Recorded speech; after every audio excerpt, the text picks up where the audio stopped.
For years ago, before her wealthy family went spectacularly bankrupt, Chloe read a trashy novel about an ancient imperial court. On the day she finally clears her balance, an exhausted Chloe mutters a desperate wish to just wake up in a book where she doesn't have to work, only to immediately pass out and transmigrate into that very novel. She awakens as Li Mingyue, the phenomenally wealthy, highly strung daughter of the Prime Minister, and the betrothed of the brooding Crown Prince Jian. Realizing the universe took her exasperated hyperbole literally, Chloe makes a solemn vow. She will never lift a finger again. They say love is unpredictable, and today's story proves it. Welcome to Romancecravestories, where every episode is full of passion, secrets and emotional twists. Let's begin. Let me tell you a universal truth about the universe. It has a delightfully sick sense of humor, and it does not understand rhetorical complaints. 4 years ago, back when my name was Chloe Harrington and I was a certified, card-carrying heiress, I had a lot of free time. During a particularly boring luxury vacation in the Maldives, I binged a melodramatic, 800-chapter web novel called The Imperial Prince's Vicious Beloved. It was set in a fictionalized ancient empire filled with ruthless concubines, poisoned cups of tea, endless palace drama, and a brooding, emotionally unavailable crown prince named Jian. The villainess of the story was Li Mingyue, the obscenely wealthy daughter of the Prime Minister. Mingyue spent all her energy, her scheming mind, and her family's vast fortune desperately trying to force the prince to love her. She schemed, she plotted, she learned complex arts, and she stressed herself into an early, tragic demise. I remember reading it while sunbathing on my yacht, and laughing out loud at her absolute foolishness. Girl, you are rich beyond comprehension, I had thought, shaking my head at my phone screen. Why are you trying so hard? Just sit back, eat some peeled grapes, enjoy the scenery and relax. Let the man go. A week later, the Harrington Empire didn't just crumble, it violently exploded. Thanks to a few catastrophic investments by my father, we lost everything overnight. Our assets were frozen, the yacht was seized, and the luxury vacations became a thing of the past. Suddenly, the gold-flaked water was replaced by tap water that tasted suspiciously like copper, and my designer shoes were traded for sensible, non-slip orthopedic sneakers. We were saddled with an astronomical amount of debt. Because my parents immediately developed stress-induced delicate constitutions and retreated to a tiny apartment to weep, it fell entirely to me to dig us out of the trenches. For 4 grueling, soul-crushing years I hustled. I worked 80-hour weeks without a single vacation day. I smiled through grueling customer service shifts until my jaw ached. I analyzed endless rows of data for sketchy tech startups until my vision blurred. And I sold my designer wardrobe piece by agonizing piece to keep the lights on. My life became a relentless, breathless marathon of survival. I didn't truly sleep.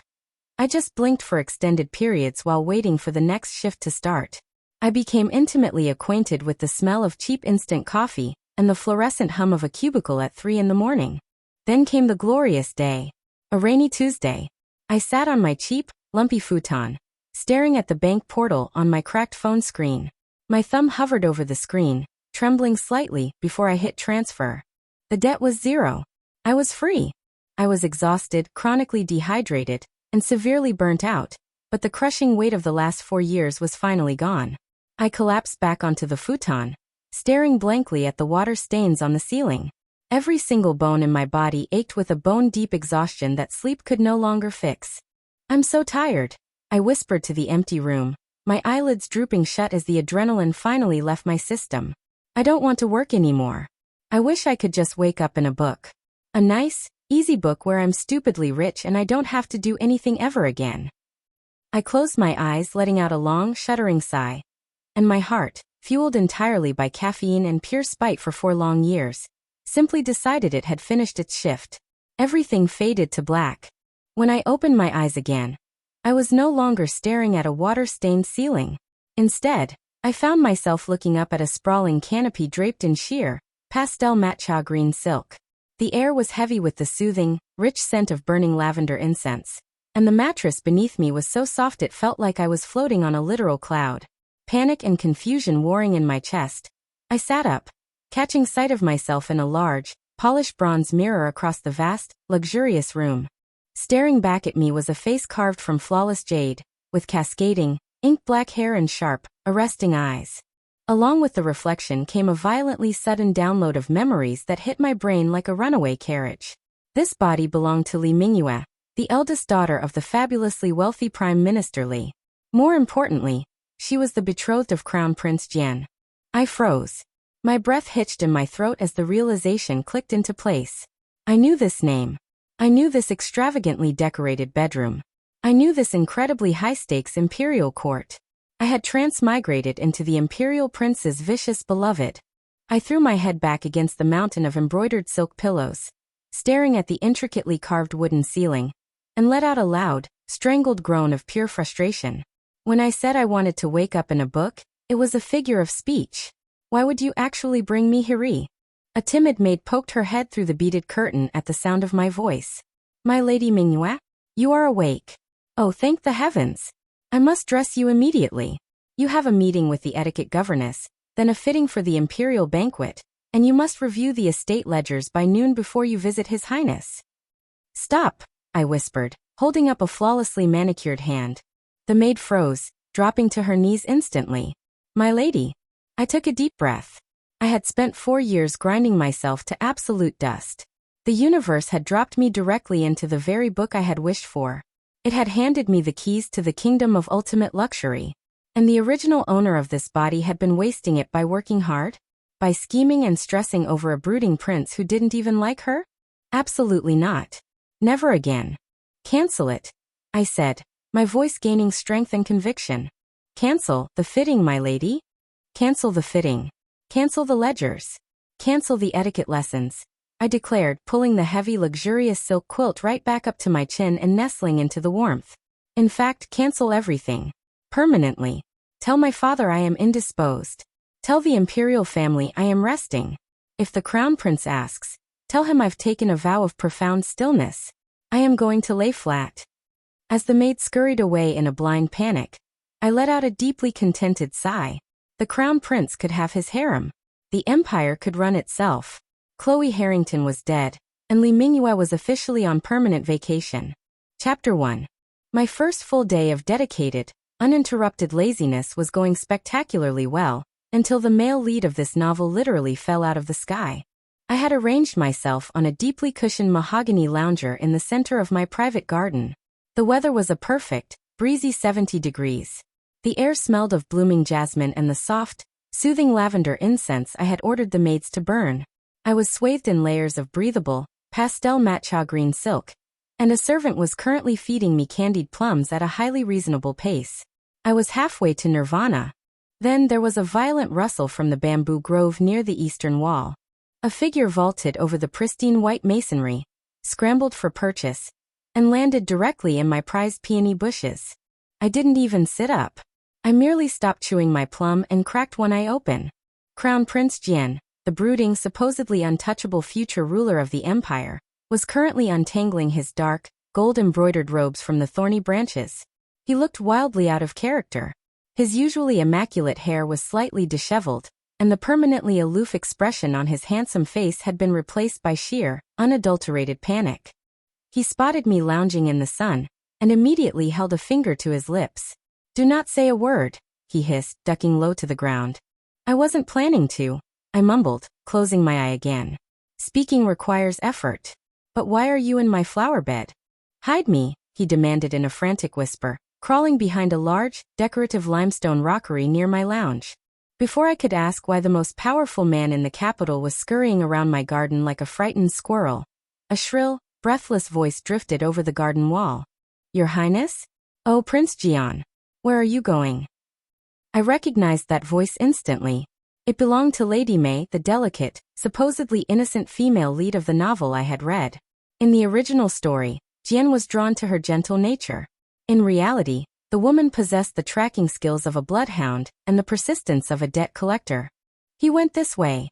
Another voice, likely her maid, chimed in. I am certain of it. He must want to share those pastries you baked for him in private.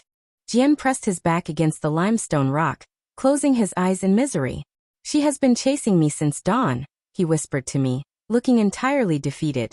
She cornered me by the armory to read me a 20-stanza poem about lotus blossoms, and then tried to force-feed me a red bean bun. I cannot take it anymore. She will not leave me be. I let out a soft huff of amusement. A tragedy. I deadpanned. Truly, your life is very hard. Mingyue, I swear to the heavens, if you alert her to my presence, I will have you charged with treason. Treason requires standing up in court. I'll pass, I replied lazily. The wooden gates to my courtyard suddenly flew open, and Lady May burst in, her cheeks flushed, clutching a bamboo basket. She stopped short when she saw me, her expression souring. The old Mingyue would have immediately drawn a weapon or started a screaming match over her trespassing. I just slowly reached out and took another candied plum from the silver tray. Mingyue, May demanded, dropping her sweet persona entirely. Did His Highness come through here? Do I look like a royal escort service? I asked, my voice muffled by the plum. I haven't moved from this spot in 3 hours. If he came through here, he didn't trip over me, so I didn't notice. May narrowed her eyes, scanning the courtyard. He must be nearby. He was just. She huffed, stamping her foot in frustration. He is just playing hard to get. It's a game we play. He is simply overwhelmed by my affections. Sounds exhausting, I sighed, pulling a soft pink blanket up to my chin. You should check the southern pavilions. It's a longer walk, which seems like the kind of effort you enjoy. May glared at me, unimpressed by my utter lack of decorum, before spinning around and marching out with her maids in tow. We waited in silence until her footsteps faded completely. Slowly, Jian emerged from behind the rockery, brushing dirt off his silk robes. He stared at me, his dark eyes filled with profound confusion. He was clearly waiting for me to use this opportunity to throw myself at him, demand his affection, or leverage my silence for a date. Instead, I simply waved a hand in his general direction. You're blocking my sunlight, Your Highness, I mumbled, settling deeper into my cushions. Please take your imperial drama elsewhere. It's cutting into my scheduled nap time. Chapter 2. 3 days into my glorious hibernation, a royal decree arrived. The Emperor and Empress summoned me for afternoon tea, dragged out of my pavilion by 4 weeping maids who were entirely convinced I was trying to get our entire family exiled. I arrived at the Grand Palace looking beautiful, but entirely devoid of bones. The imperial gardens were a sprawling masterpiece of manicured hedges, blooming peonies, and tranquil koi ponds. In my past life, I might have genuinely appreciated the landscaping. Right now, I just resented how far I had to walk from my palanquin to the royal pavilion.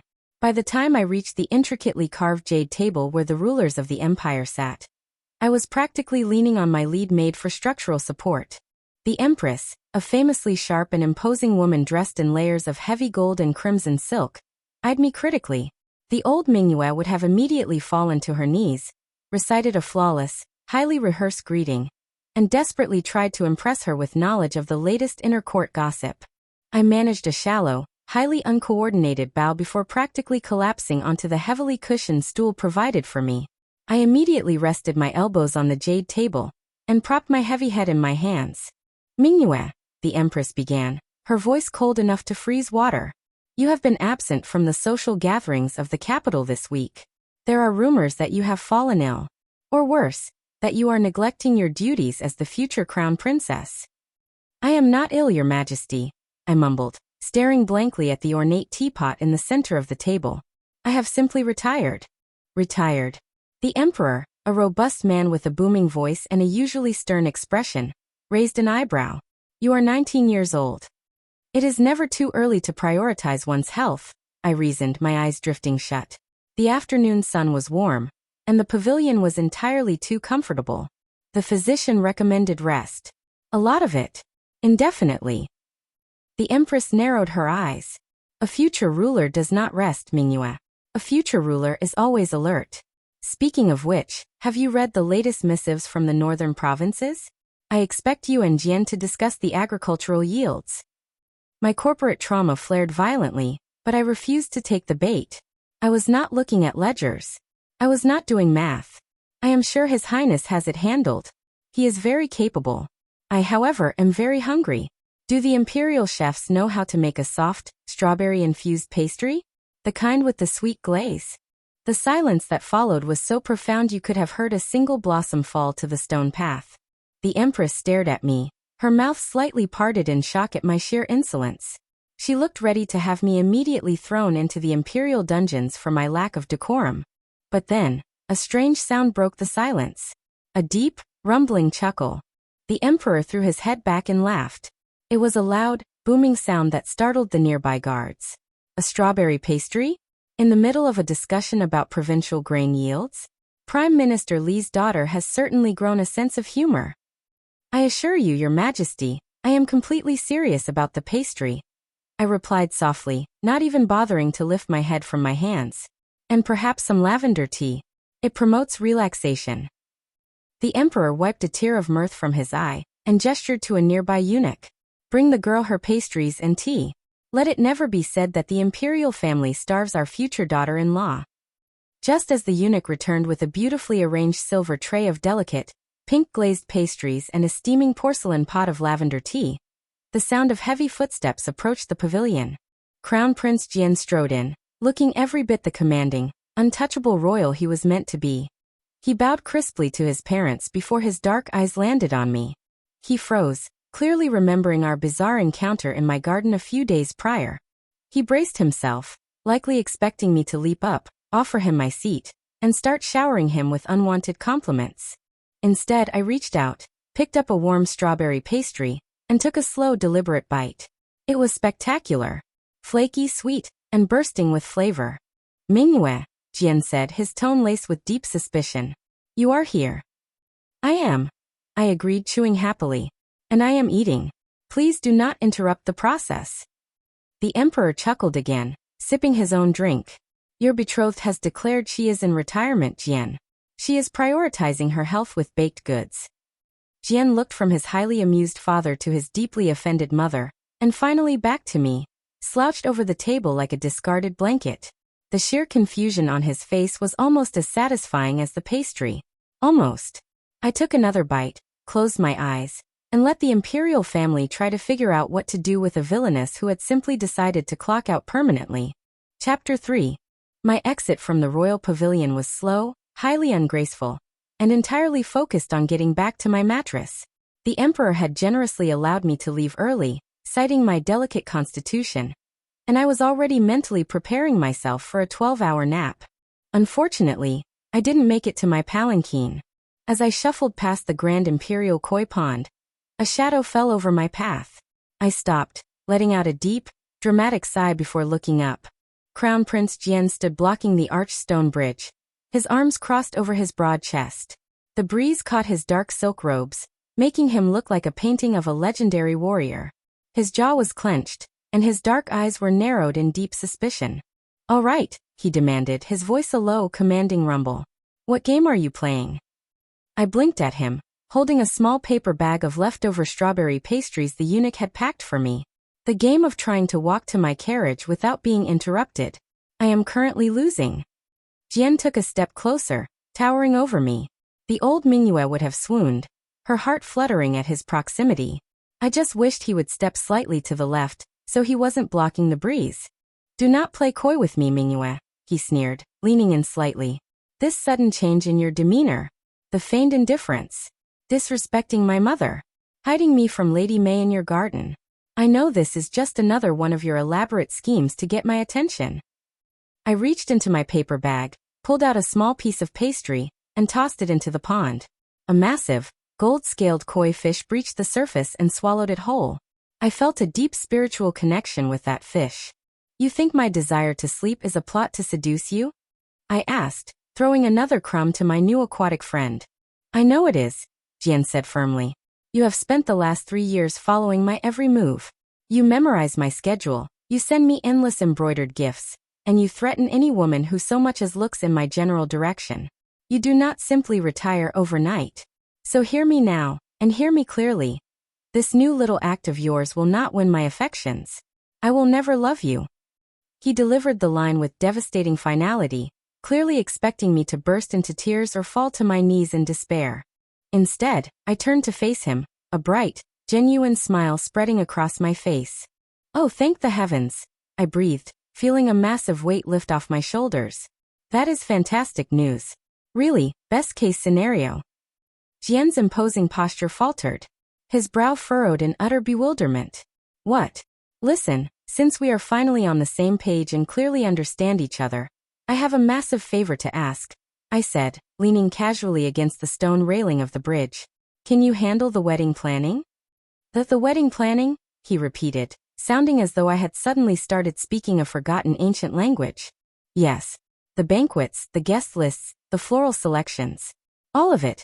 I listed off, waving my hand dismissively. I get terrible stress hives when looking at seating arrangements, and frankly, I don't care what color the silk drapery is. Since we are just entering a loveless political alliance, you can arrange it however you see fit. Just tell me what time I need to show up to sign the marriage documents. Jian stared at me. He looked at my face, searching for any trace of sarcasm, manipulation, or heartbreak. He found absolutely nothing but mild exhaustion and a deep desire to go home. You want me to plan the entire imperial wedding by myself? He asked, his voice losing its commanding edge. If it wouldn't be too much trouble, I nodded, tossing the last pastry crumb into the pond. I dusted off my hands and gave him a polite, lazy smile. I will be busy resting. Have a wonderful afternoon, Your Highness. I stepped around the thoroughly stunned Crown Prince, leaving him frozen on the stone bridge. As I finally climbed into my palanquin and sank into the cushions, I smiled.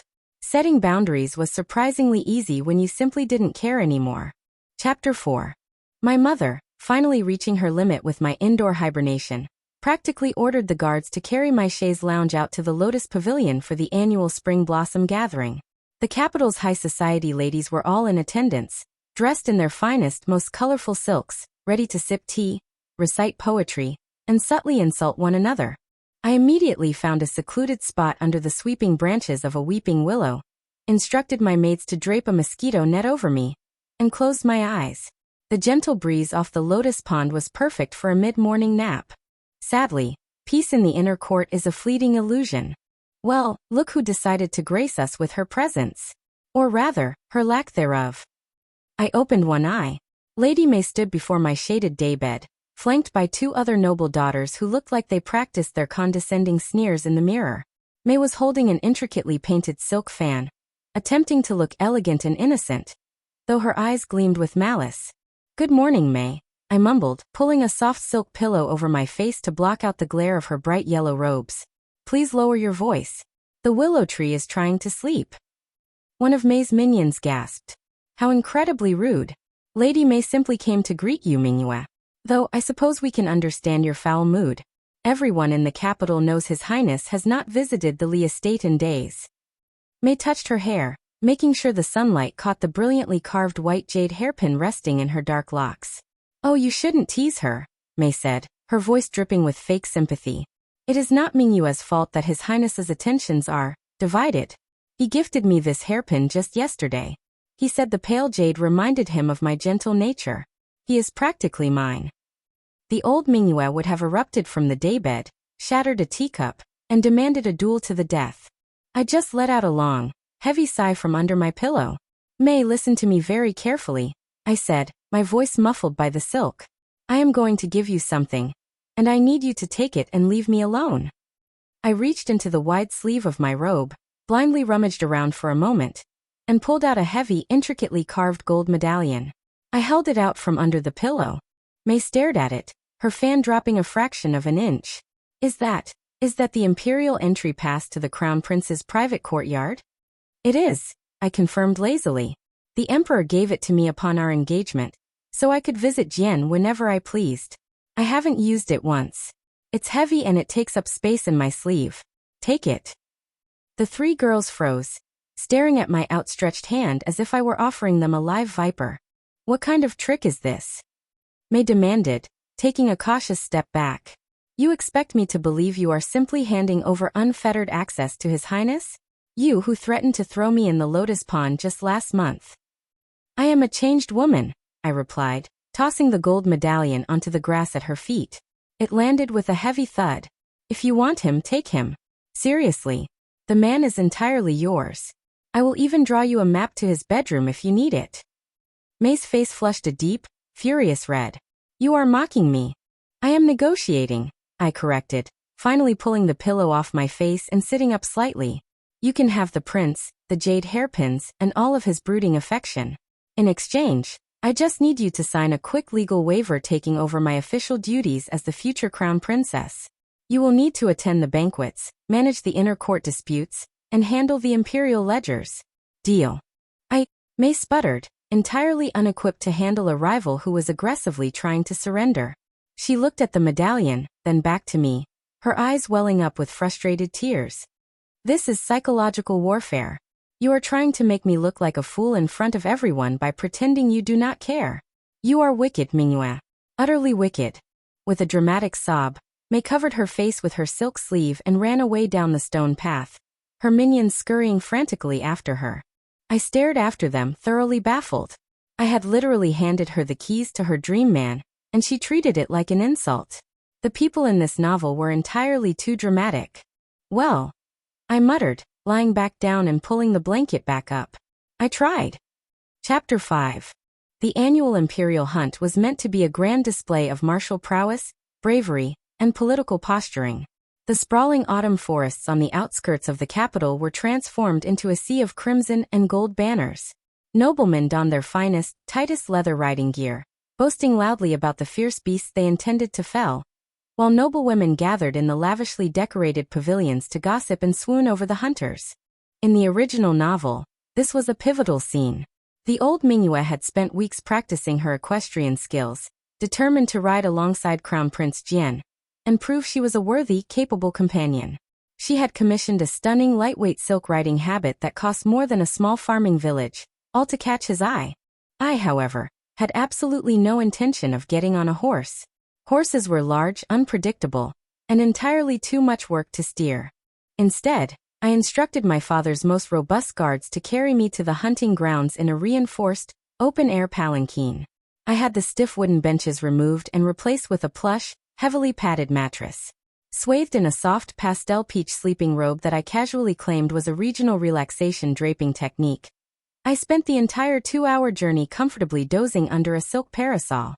When my palanquin was finally lowered near the grand VIP pavilion, the silence from the assembled nobility was deafening. I slowly sat up, stretching my arms, and caught the deeply disapproving glare of the Empress.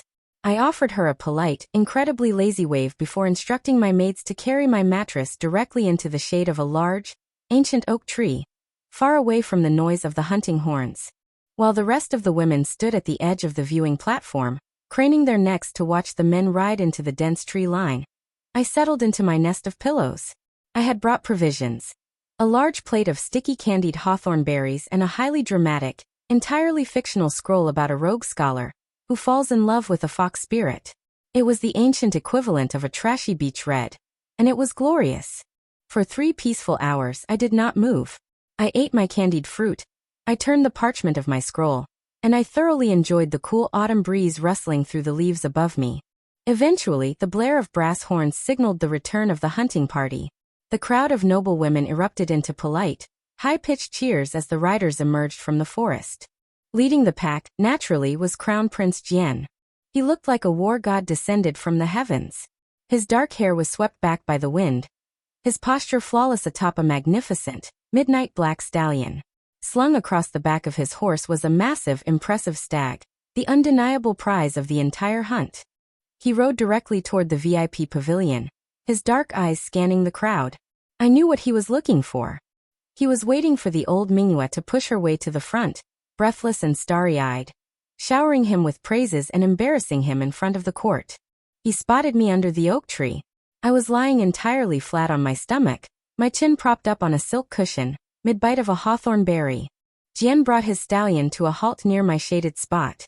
The massive beast huffed, stomping its hooves, while Jian stared down at me with an expression of intense, expectant superiority. He subtly adjusted his grip on the reins, making sure the impressive antlers of his catch were clearly visible to me. I looked at the dead stag. I looked at Jian. I swallowed my candied fruit. Slowly, I raised my right hand, curled my fingers, and gave him a single enthusiastic thumbs up. Good job, I called out, my voice entirely flat. Very big dear. Then I lowered my hand, picked up my scroll, and returned to my story about the fox spirit. Lady May was standing at the very edge of the pavilion, clutching a delicate embroidered handkerchief. She was clearly waiting for Jian to present the stag to her. as was written in the original plot. But Jian was so thoroughly distracted and baffled by my absolute lack of enthusiasm that he rode right past her without even a glance, his brow furrowed in deep thought. May's smile shattered, her grip on the handkerchief tightening until her knuckles turned white. She shot a venomous glare in my direction, but I was too invested in my fictional scholar's romantic dilemmas to care. The Crown Prince sat frozen on his horse for a moment longer.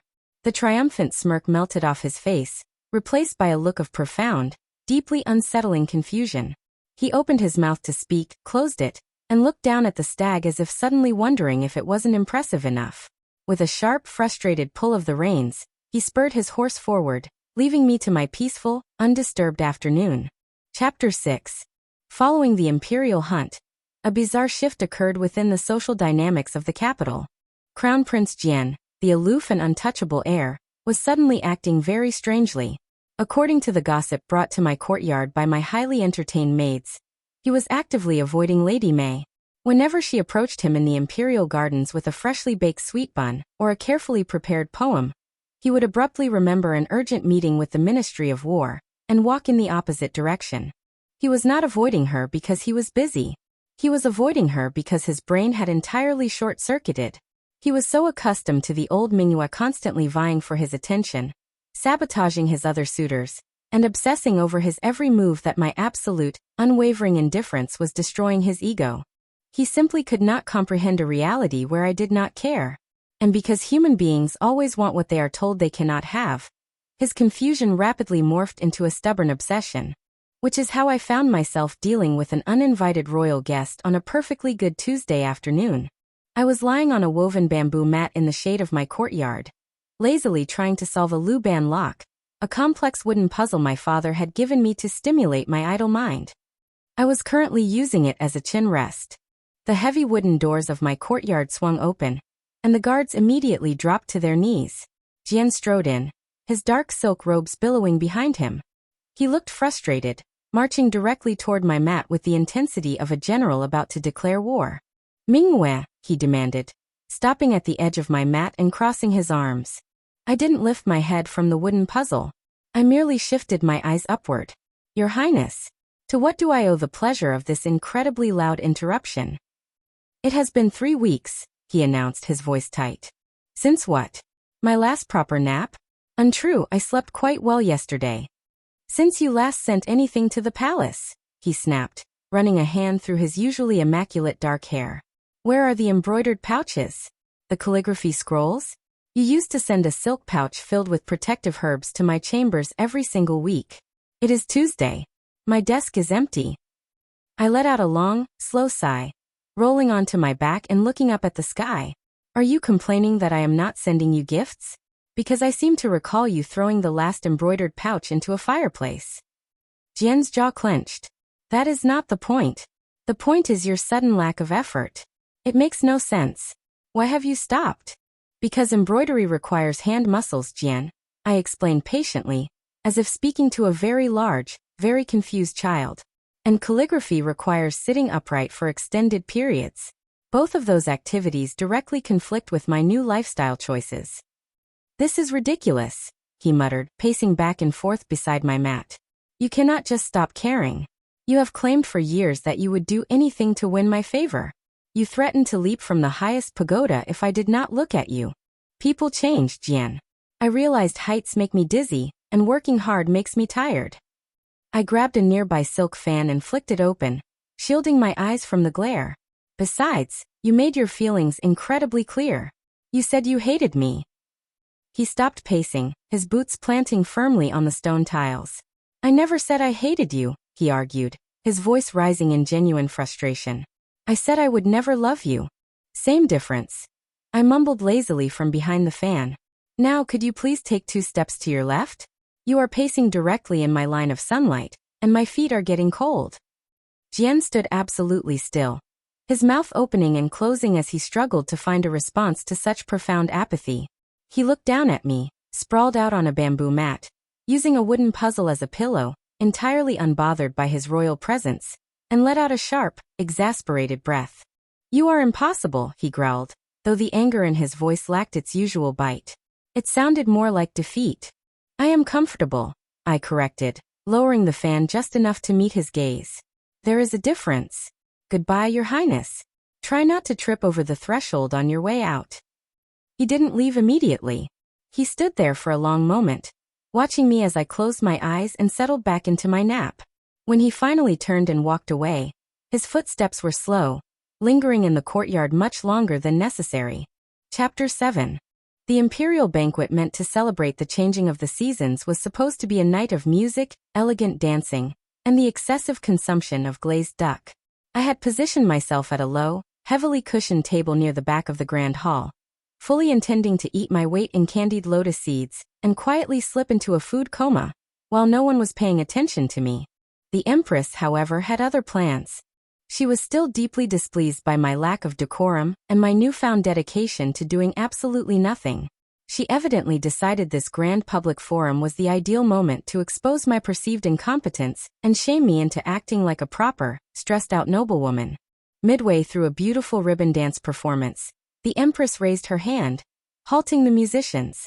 "Lady Mingyue," she called out, her voice cutting through the sudden silence of the vast room. "As the future crown princess, you must be prepared to shoulder the burdens of the empire alongside His Highness. I have here the recent agricultural ledgers from the western provinces. The Ministry of Revenue has found them quite troublesome. Let us see if your mind is as sharp as your appetite." A eunuch hurried over to my table and unrolled a massive, heavy parchment scroll directly over my plate of duck. It was covered in dense columns of numbers, regional tax figures, and seasonal grain yields. The entire court held its breath. At the high table, Crown Prince Jian leaned forward, looking tense. He was likely expecting me to burst into tears, fake a fainting spell to avoid the embarrassment, or throw a tantrum. A few tables away, Lady May hid a smug, triumphant smile behind her painted fan. I looked down at the scroll. For a brief, horrible moment, the ancient characters and columns of ink blurred, and I was violently transported back to my old cubicle at 3 in the morning, staring at endless rows of complex financial data for a failing tech startup. My deeply ingrained corporate trauma flared to life with a vengeance. I looked closer at the math.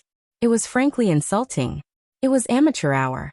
I didn't even bother to sit up straight. Without missing a beat, I grabbed a brush from a nearby inkstone and began crossing things out.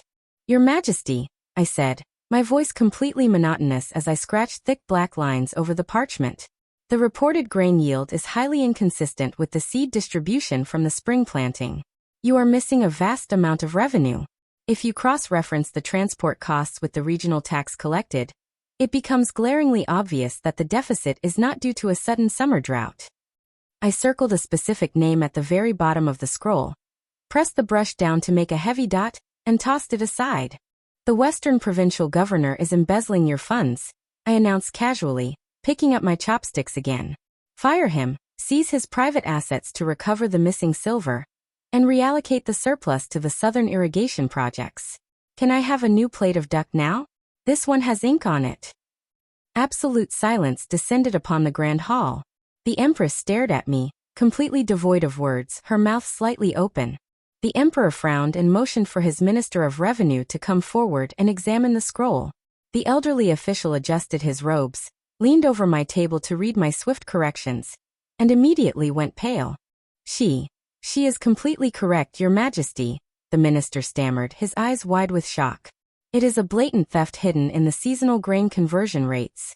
We have been reviewing these records for weeks without seeing it." Jian stared at me from the high table. The intense, brooding prince suddenly looked remarkably like a man who had just discovered fire. He looked at the scroll, then at me, his dark eyes burning with a sudden, intense fascination that made my stomach drop.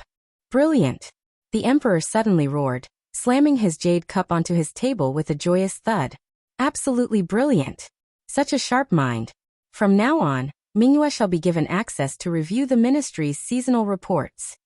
I froze, a piece of duck halfway to my mouth. I had just solved a problem so efficiently that I had accidentally given myself a job. "Your Majesty, wait, no," I pleaded, genuine panic finally creeping into my voice. I dropped my chopsticks. "I am retired. I have a delicate constitution. I do not want to look at numbers ever again." "Nonsense," the Emperor laughed heartily, waving off my protests. A mind like that cannot be allowed to go to waste in a garden. You will be a formidable asset to the crown. I slumped forward, resting my forehead against the cool edge of the wooden table, utterly defeated. I had broken the absolute cardinal rule of laying flat. Never, under any circumstances, show management that you are highly competent. Chapter 8. The annual Lantern Festival was one of the most prominent social events of the year, which meant it required hours of preparation, uncomfortable hairstyles, and clothing that weighed more than a small dog. On the evening of the festival, my bedchamber was a whirlwind of frantic energy. My maids were running around like startled pheasants, preparing the heavily embroidered, 12-layer silk gown the old Mingyue had commissioned months ago. I was lying face down on my mattress, deeply dreading the moment I would have to stand up and be laced into it. Suddenly, a piercing shriek echoed through the room. I slowly turned my head. My lead maid was on her knees, holding up the outer layer of my festival gown. It was completely shredded. The delicate silk had been slashed to ribbons, the intricate gold embroidery hanging by mere threads. "My lady," the maid wailed, tears streaming down her face. "Your gown. It has been destroyed. Someone sneaked into the laundry pavilion and ruined it. Oh, the disgrace. We have nothing else prepared for such a formal occasion. We will be the laughingstock of the capital." I stared at the ruined pile of heavy, restrictive, suffocating fabric. "Did Lady May do this?" I asked softly. "I saw her personal servant lingering near the pavilion earlier." Another maid sniffled, bowing her head. "It must have been her. She wishes to humiliate you, to prevent you from attending." A slow, genuine smile spread across my face. I felt a profound sense of gratitude toward my rival. Lady May, in her petty attempt to sabotage me, had just saved me from carrying 20 pounds of silk on my shoulders for 4 hours. "Send Lady May a basket of sweet buns as a token of my deep appreciation tomorrow," I instructed, rolling out of bed. My maid stared at me as if I had lost my mind. "But my lady, what will you wear?" I looked down at myself. I was currently wearing my absolute favorite sleeping robe. It was a soft, breathable, pastel pink silk garment that tied loosely at the waist. It felt like a warm hug. "I am wearing this," I announced, slipping my feet into a pair of padded indoor slippers. "Your sleepwear?" The lead maid gasped, clutching her chest. "To the imperial pavilion? My lady, the emperor will be there. The nobles will mock you." "Let them mock," I sighed, grabbing a single jade hairpin to lazily twist my hair out of my face. Comfort is the ultimate luxury. When my palanquin arrived at the festival grounds, the area was glowing with thousands of painted paper lanterns. The elite of the capital were gathered in their stiffest, most elaborate garments, sweating in the humid evening air. I stepped out of my carriage, looking like I had just rolled out of bed, because I had. A collective gasp rippled through the crowd as I walked up the stone path toward the main pavilion. Conversations stopped entirely. Noble women clutched their fans, their eyes wide with shock. Near the center of the pavilion, Lady May stood with her minions, a triumphant smirk on her face that quickly melted into utter confusion when she realized I had not stayed home in shame. Jian was standing near his father. His dark eyes locked onto me, his gaze sweeping over my loose, flowing pink robe and the complete lack of heavy makeup on my face. Once again he looked completely bewildered, but there was something else in his expression now, a strange, lingering warmth that I actively chose to ignore. "Mingyue," May called out, unable to contain herself. She stepped forward, her voice dripping with mock concern. "Whatever happened to your attire? Did your family fall on such hard times that you must wear your nighttime garments to a royal festival? How completely inappropriate." I stopped, looking around at the sea of stiff, uncomfortable women tightly laced into their rigid garments. "It is not sleepwear, May," I said smoothly, adjusting the loose sleeve of my robe to catch the evening breeze. "It is avant-garde loungewear, a new aesthetic concept. It embodies the Taoist principle of effortless flow. Why restrict the body when one can move like water?" I walked past her, selected a warm red bean bun from a banquet table, and sat heavily onto a cushioned floor mat, crossing my legs comfortably. May stood frozen, her insult completely neutralized by my utter lack of shame. By the end of the evening, the narrative had completely spun out of her control. Because I looked so undeniably comfortable, while everyone else was stifling, whispers began to circulate. The younger noblewomen looked at my breathable pink silk with deep envy. Even the emperor loudly complimented my refreshing, unpretentious spirit. By the end of the week, the capital's fashion scene was unrecognizable. The tailors were overwhelmed with demands for effortless loungewear. Half the noblewomen in the inner court began attending afternoon tea and poetry readings in their pajamas, claiming it was the highest form of enlightened elegance. I had accidentally become a fashion icon, simply because I refused to put on real clothes. Chapter 9. The official Mid-Autumn banquet was meant to be a grand, highly publicized celebration of our impending union. It was an evening designed for the entire imperial court to witness the strength of the alliance between the royal family and the prime minister's estate. Naturally, Crown Prince Jian decided this was the perfect time to be profoundly petty. When he made his grand entrance into the banquet hall, he did not walk alone. He entered with Lady May walking closely by his side, leaning in to whisper something in his ear. She looked utterly radiant, flashing a delicate, triumphant smile at the assembled nobles as they took their seats near the high table. A collective, awkward hush fell over the room. My parents, seated a few tables away, looked absolutely mortified. My father buried his face in his hands, likely calculating the political fallout of his daughter being publicly sidelined. Jian looked directly at me. His dark eyes were intense, searching my face for any sign of jealousy, heartbreak, or anger. He was waiting for the inevitable explosion. He was waiting for me to storm over, demand her removal, and loudly declare my undying love for him. Instead, I used the distraction of his dramatic entrance to slowly slide backward off my silk cushion and quietly crawl out of the side doors. The banquet hall was too loud, the seating arrangements were rigid, and the polite small talk was draining my life force. If Jian wanted to entertain Lady May, that was wonderful news for both of us. It meant no one was paying attention to me. I wandered through the quiet, lantern-lit corridors of the palace, until my nose picked up the heavenly scent of baked dough and lotus paste.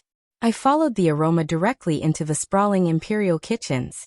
The room was a chaotic blur of cooks, massive steaming pots, and sizzling woks.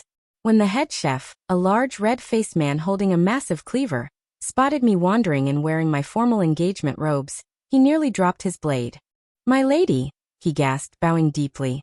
"You should not be in here. The grease. The smoke. The food," I corrected him, wandering over to a massive wooden table covered in freshly baked mooncakes. "Are these the rejects?" "They are the ones with slightly uneven crusts, yes," the chef stammered. "We cannot serve imperfect shapes to the emperor." "A tragic waste," I mumbled. I found a massive burlap sack of rice tucked into a quiet corner, hauled myself onto it, and gestured to the table.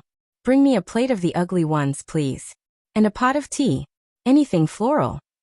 For the next hour, I was in absolute paradise. The kitchens were warm. The chefs were far too busy to bother me with court politics, and the mooncakes were spectacular.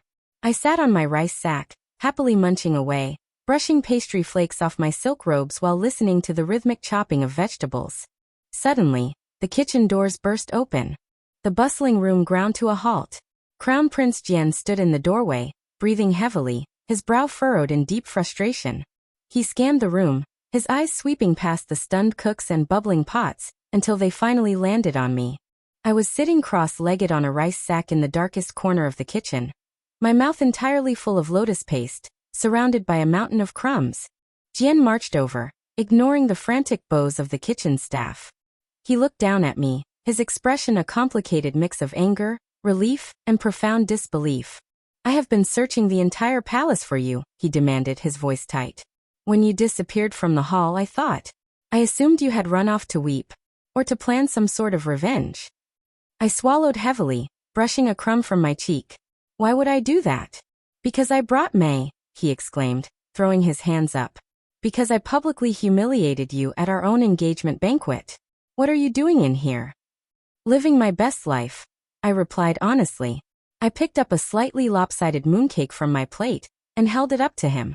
"The ones with the uneven crusts actually have a better pastry to filling ratio. Want one?" Jian stared at me. He looked at the rich silk of my formal gown, now dusted with flour and crumbs. He looked at the burlap sack I was using as a throne. Then, he looked at the mooncake in my hand. The frustration drained from his face, replaced by a soft, almost helpless realization. He finally understood that there was no game. There was no hidden manipulation. I truly, genuinely did not care about the drama he was trying to provoke. Slowly, the brooding, untouchable crown prince of the empire reached down, took the lopsided mooncake from my hand, and took a bite. "It is very sweet," he murmured, his dark eyes never leaving my face. "Told you." I smiled, leaning back against the cool stone wall. "Now, if you don't mind, pass me the teapot. Eating makes me thirsty." Chapter 10.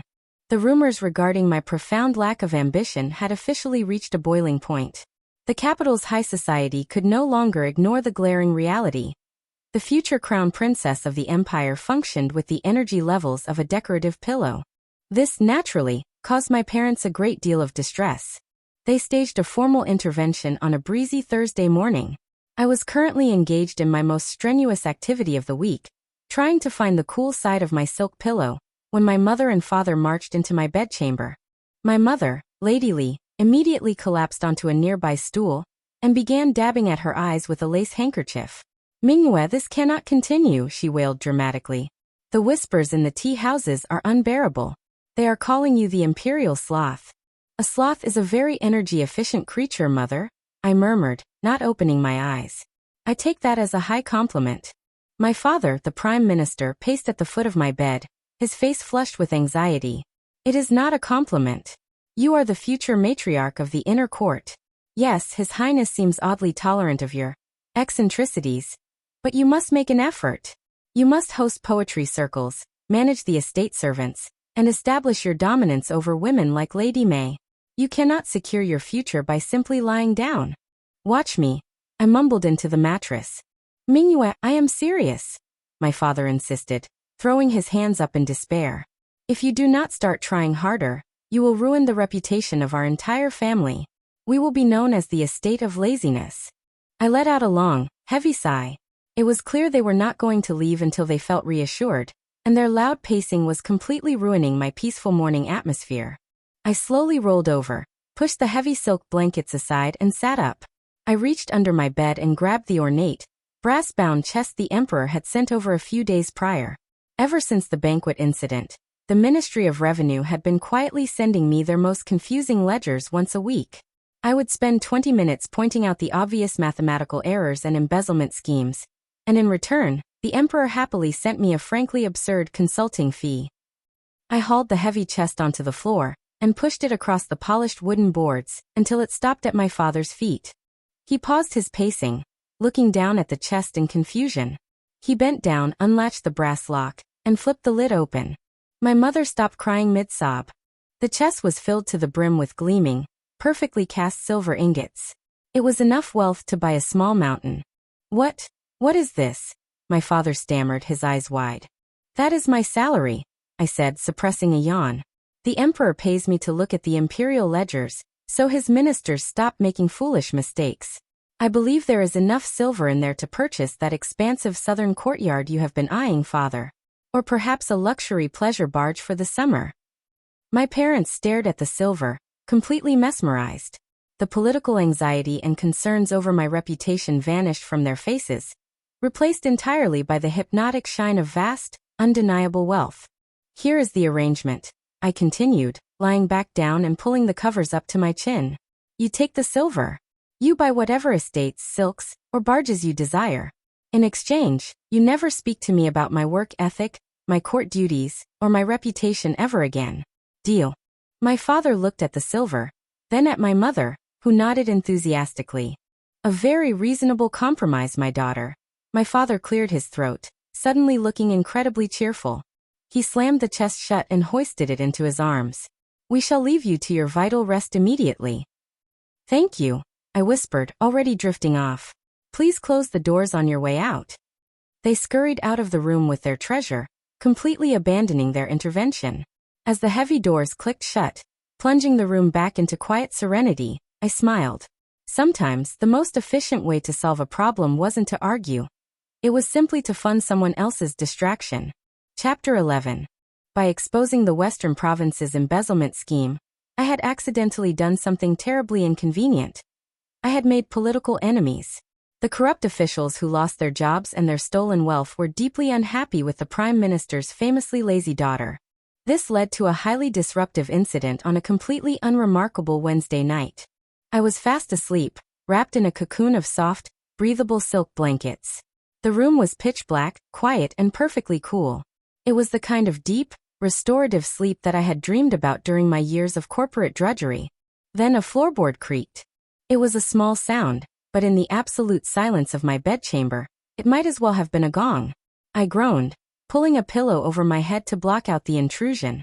"Who is there?" I mumbled into the mattress. "If you are here to light the morning incense, you are several hours early, and you are fired." A shadow detached itself from the darkest corner of the room. A man dressed entirely in black stepped up to the edge of my bed. The pale moonlight filtering through the paper lattice windows caught the glint of a sharp, poisoned blade in his hand. "I am no servant, Lady Mingyue," the assassin hissed, raising the dagger high above his head. "I am the shadow of your consequence. You meddled in affairs that were not your own, and now you will pay the ultimate price." I slowly opened one eye, peering out from under the edge of my pillow.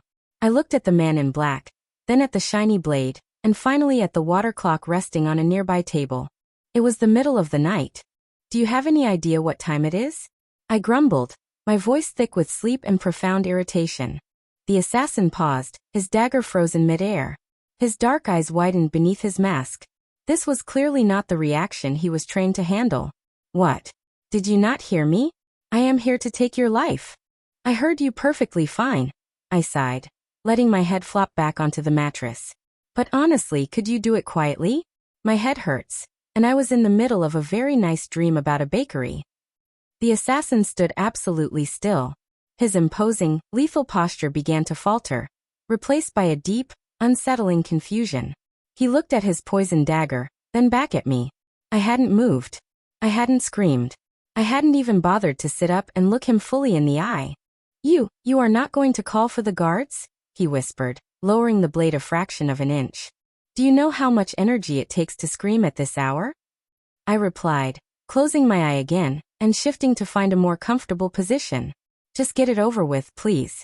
And try not to bleed on the silk. It is very difficult for the maids to wash."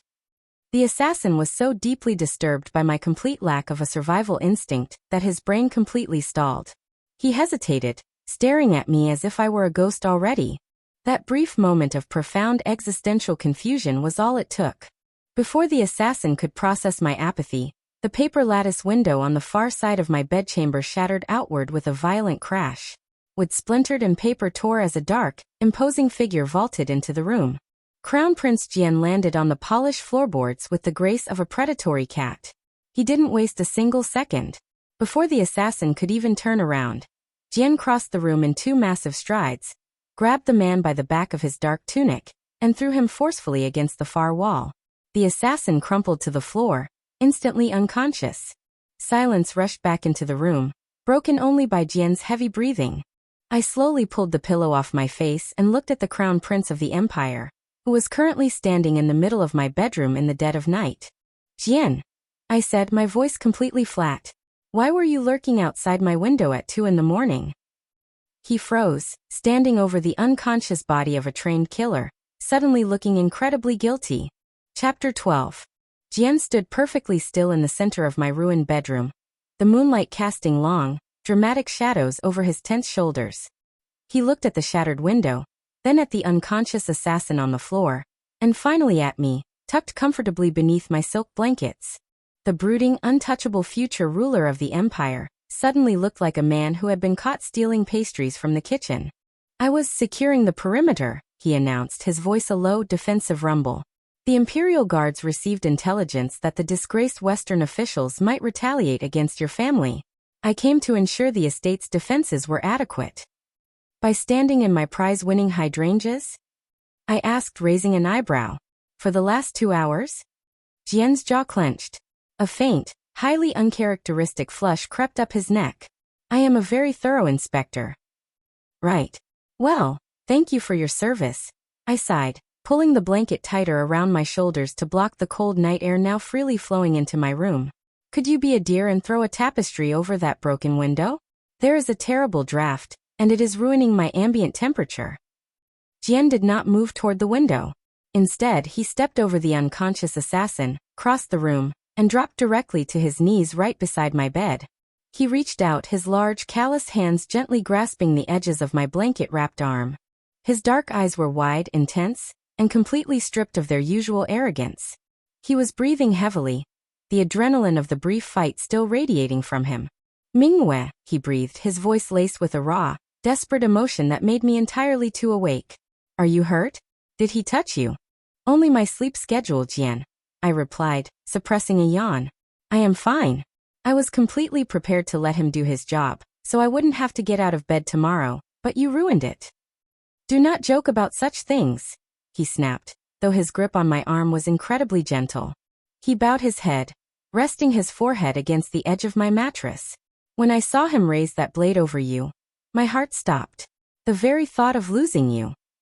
He looked up at me, the moonlight reflecting in his eyes. The final walls of his royal pride completely crumbled. I was a fool, Jian confessed, the words spilling out of him in a rushed, breathless wave. I thought your indifference was a game. But you are not like the others. You do not care about the power, or the politics, or the petty rivalries of the court. You are brilliant, unbothered, and utterly captivating. You solved a provincial crisis in 5 minutes, and then went back to eating duck. I have never met anyone like you. He leaned in closer, his voice dropping to a soft, reverent whisper. I love you, Mingyue. I stared at him. The male lead of this melodramatic novel was on his knees, confessing his undying love to me in the middle of the night, while a would-be murderer took a nap on my floorboards.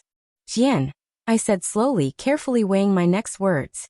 If we actually get married, does this mean I have to stand up at the seasonal ceremonies? He blinked, clearly thrown off by the lack of romantic reciprocation, but he shook his head rapidly. No. I will decree that you have a delicate constitution. You may sit. Or recline. And the inner court? I pressed, narrowing my eyes. Do I have to manage the harem? Do I have to deal with women like May throwing themselves at your feet and plotting against me? There will be no harem, he promised desperately, his hands tightening on my blanket. I will dismiss them all. I will handle the rivalries, I will manage the estate ledgers, and I will attend the banquets. I will do all the royal duties. So, I summarized, making absolutely sure there were no loopholes in this contract. If I marry you, you will handle the entire empire, and I can just lie there? Jian looked at me, a soft, incredibly genuine smile breaking across his handsome face. He looked like the happiest man in the capital. Yes, my love, he vowed. You can just lie there. I thought about it for a second. Having the future emperor act as my personal assistant and human shield against responsibilities sounded like a flawless retirement plan. Deal, I said, giving him a small, satisfied nod. Now, please take the trash out on your way out, I added, gesturing to the assassin on the floor. And close the door. Good night, Jian. I rolled over, closed my eyes, and went back to sleep, completely secure in the knowledge that I had just successfully negotiated the laziest marriage in imperial history. Chapter 13. The days leading up to the royal wedding were a chaotic whirlwind of silk merchants, floral arrangements, and endless palace protocol. To protect my peace, I commissioned the estate carpenters to build me a custom, reinforced silk-lined portable hammock. I assigned 4 broad-shouldered guards to carry me wherever I needed to go, completely eliminating the need for me to walk or stand. It was a brilliant system. I was currently swaying gently in the imperial courtyard, a soft breeze rocking me to sleep, while Crown Prince Jian walked dutifully beside my hammock. He was reading aloud from a stack of banquet guest lists, crossing off names that I softly groaned at. He was fully honoring our midnight contract. Unfortunately, our peaceful stroll was violently interrupted. Your Highness, please, you must listen to reason. Lady May burst from behind a large stone pillar, her silk robes fluttering wildly. She looked frantic, her usually perfect hair slightly undone, tears streaming down her pale cheeks. She threw herself onto the paved stones directly in Jian's path, forcing my guards to bring my hammock to a sudden halt. I cracked one eye open. I reached into a small wooden bowl resting on my stomach, and popped a candied plum into my mouth. Jian stopped, looking down at the weeping noblewoman with an expression of profound irritation. He rolled up the guest list and tucked it behind his back. Lady May, you are blocking the path. Move aside, the sun is in Lady Mingyue's eyes. How can you be so blind? May wailed, pointing a trembling finger directly at my hammock. She does not care for you. She has no respect for the crown, no ambition, and no love in her heart. She sleeps through the day while you shoulder the burdens of the realm. I am aware, Jian replied calmly. It is very quiet. I appreciate the lack of yelling. She tried to give you away, Mei shrieked, her voice echoing off the courtyard walls. Desperation had completely shattered her delicate persona. At the Lotus Pavilion, she offered me the entry medallion to your private quarters. She told me I could have you if I simply took over her paperwork. She views you as a burden. Jian didn't even flinch. He just sighed, looking incredibly bored. Yes, she told me about that. To be fair to Mingyue, the paperwork from the Ministry of Rights is incredibly tedious. I would try to give it away too. Mei choked on a sob, staring at the Crown Prince as if he had lost his mind. But I love you. I would write you poetry. I would stand by your side at every banquet. I would never embarrass you by wearing sleepwear to a royal festival. Lady Mei, Jian said, his voice dropping into the cold, commanding tone of a future emperor. You do not understand. I do not need a wife who writes me poetry, or one who plots against other women in the inner court to prove her devotion. Mingyue reorganized the Western trade routes in her sleep last month, and saved the empire thousands of silver ingots. She is brilliant, she is honest, and she does not demand my constant attention. He stepped closer to her, casting a long shadow over her trembling form. I love her, Jian stated with absolute, unwavering finality, and she has entrusted me to handle the affairs of the court so she may rest. Your presence is disturbing her peace. You are dismissed from the palace grounds. Permanently. Mei let out a high-pitched, breathless gasp. The reality of her complete and utter defeat finally crashed down upon her. She looked at Jian's cold face, then looked at me. I gave her a lazy wave from the hammock. The shock was simply too much for her delicate constitution. Mei's eyes rolled back into her head, and she fainted dead away onto the stone courtyard with a dramatic flutter of yellow silk. Jian looked at her unconscious form, then looked up at my guards.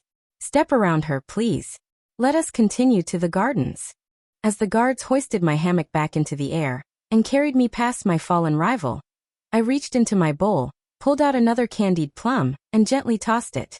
It landed with a soft thud directly on Mei's forehead. A parting gift, I mumbled, settling back into my pillows. Now Jian, where were we on the guest list? If my uncle from the eastern province is coming, please seat him near the musicians. He talks too much, and I want him drowned out. Jian chuckled warmly, unrolling the scroll as he walked beside me. As you wish, my love. Chapter 14. The imperial wedding of the century had finally arrived. The entire capital was draped in auspicious crimson and gold silk.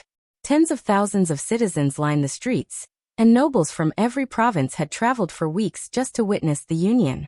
The traditional ceremony was meant to be a grueling, day-long affair of standing, kneeling, bowing, and reciting complex ancient vows. The climax of the event was the ceremonial ascension of the 100 Jade Steps, a towering, steep staircase leading to the high altar where the emperor and empress waited to bestow their blessing. I stood at the bottom of the steps, looking all the way up to the clouds, and let out a soft sigh. Absolutely not, I murmured. Crown Prince Jian, standing beside me looking impossibly handsome in his dark red and gold ceremonial robes, simply smiled. He had fully anticipated this. Without a word he raised a hand. 8 of the most muscular imperial guards stepped forward, carrying a massive, open-air, gilded palanquin. It was not a standard bridal carriage. It was essentially a lavishly decorated floating bed, overflowing with the softest goose-down pillows and draped in sheer red silk. I climbed onto the palanquin, settling comfortably into the mountain of cushions. The crowd of assembled nobility gasped as the guards hoisted me into the air. Traditional royal brides wore headdresses so heavy they caused neck injuries, and stiff robes that made breathing a luxury. I had instructed the royal tailors to create something entirely different. My wedding attire was a masterpiece of imperial engineering. It looked regal, glittering with thousands of hand-sewn pearls and gold threads, but it was essentially a highly bedazzled, incredibly comfortable lounging robe. It had 0 restrictive layers, no tight bindings, and felt like wearing a warm cloud. My hair was left to cascade freely over my shoulders, held back by a single, elegant jade hairpin. As I was carried up the 100 steps, lying down and occasionally waving lazily at the stunned onlookers, Jian walked proudly beside my palanquin. He did not look embarrassed, He looked completely, utterly enamored. When we finally reached the high altar, the imperial family was waiting. The emperor was beaming, wiping tears of genuine joy from his eyes. He wasn't crying because of the romance. He was crying because he knew the Ministry of Revenue's seasonal ledgers would be flawless for the rest of his reign. The empress, looking profoundly defeated by my total disregard for tradition, was aggressively sipping from a porcelain teacup. Given her glazed expression, I strongly suspected the tea had been generously spiked with plum wine. Jian offered his hand, helping me sit up just enough to be visible to the crowd below. The head priest began to recite the ancient vows, a long, poetic monologue about duty, sacrifice, and the heavy burdens of ruling the empire. Jian nodded solemnly along with every word. I simply leaned against a velvet pillow and waited for the speech to end. Do you, Crown Prince Jian, vow to protect this empire and cherish this woman? The priest asked. I do, Jian said, his voice carrying over the silent courtyard. He squeezed my hand, his dark eyes fixed solely on me. And do you, Lady Mingyue, vow to stand by his side, manage the inner court, and support his reign? Jian didn't even let me answer. She vows to sit by my side, he quickly corrected the priest, his tone leaving no room for argument. And I will manage the inner court. The priest blinked, thoroughly confused, but quickly bowed his head.